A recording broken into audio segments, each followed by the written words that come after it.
Hi everyone, welcome back to a new video, and today I want to do a quick little overview slash review of season 1 of Komi, Cant, Communicate, the anime on Netflix. It's just finished its first season. It's been said that they're going to do another one, which is great. So for me, this is like the first slice of life anime that I've ever watched. Mostly it's your kind of typical blokey kind of thing. If you look at the manga I've got, Death Note, Dragon Ball, Gantz, One Punch Man, Sword Art Online, like they're the usual things that I'll watch. So getting into like the slice of life stuff, the closest I've ever got is probably watching the Violet Evergarden show and maybe a couple of films like Garden of Words or Silent Voice or things like that. Those are what I'd closest I've ever got to like slice of life, where it's more sort of less fantastical things going on. So the overview of this show is about a girl called Komi who can't communicate. She's known as like the most attractive girl at the high school, very popular, although doesn't really seem to have many friends. So the show mostly follows her, but from the perspective of her guy friend, Tadano, who is wants to sort of just get on with life at school and doesn't want to upset anything. He just wants to get along with life and have an easy life.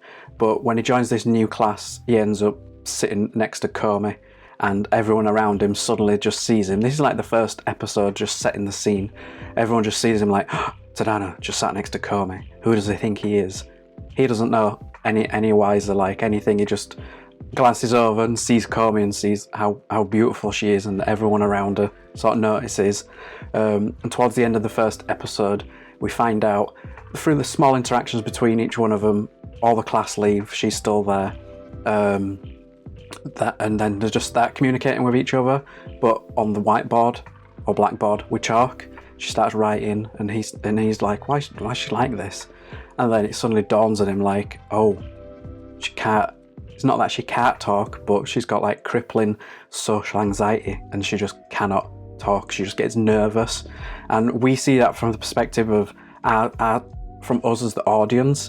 Like when she gets really nervous, we see little shaky lines around her. She gets big eyes, just looks adorable, but like no one else sees that. They just sees Komi as this sort of beautiful, elegant girl, but who looks kind of cold and kind of serious, just has a very serious look on her face all the time.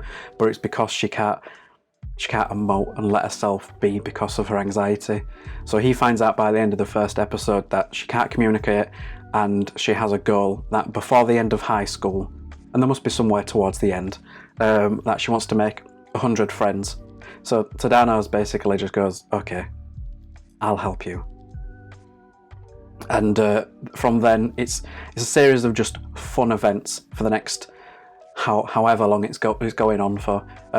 So far we've got 12 episodes. They're all about 20-25 minutes long. They're all broken down into different chapters, so one story could take up most of the episode, but more than likely it's an overarching story, but some of the chapters are broken up to what you would get from the manga. Like some of them would be more pages than others, and we get that also in the anime. It's done by OLM, and it's a visually beautiful show. Like they've got the characters down really well. Sometimes when some of the characters are interacting with each other, the animation style will change, and you just get some really fun comedic little moments. But overall, for the first season, it's been a lot of fun. I came off this from the back of watching Bunny Girl Senpai, which I'd say is sort of slice of life, but then a little bit fantastical with what's going on within that world.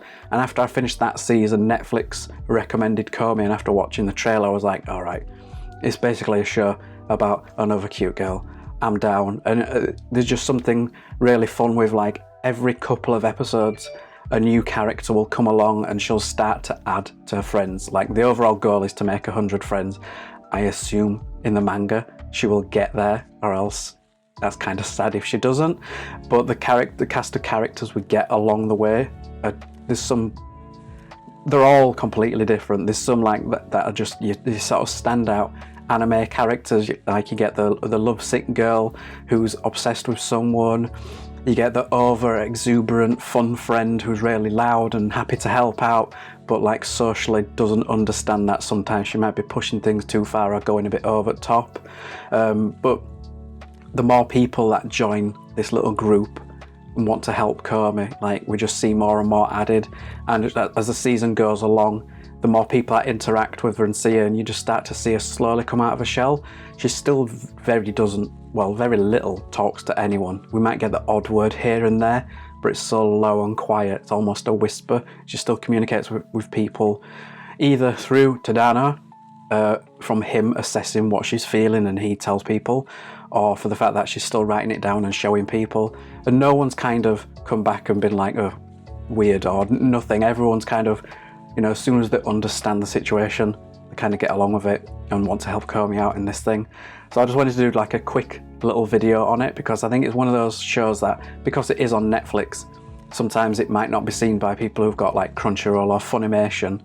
I don't think it'll be on there either, but it's a fantastic show. It's something that I wouldn't necessarily have watched, because again, I like more the action fun.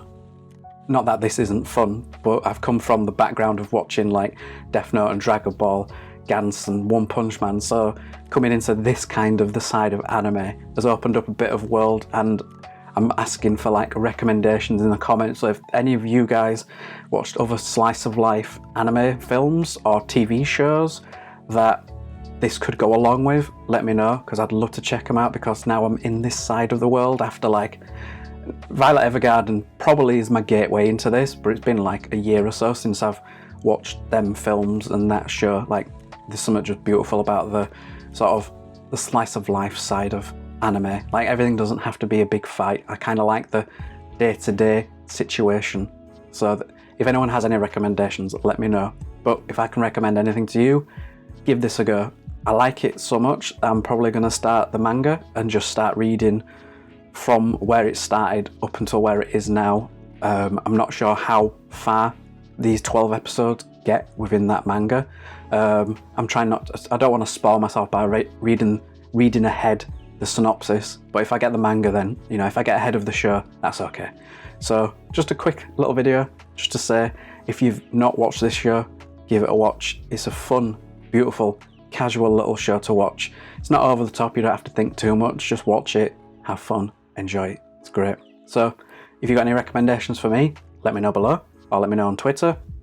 Links in the descriptions to find me if you want to. If not, thanks for watching. Like, share, subscribe, do our algorithm stuff. Catch you guys in the next video. Bye.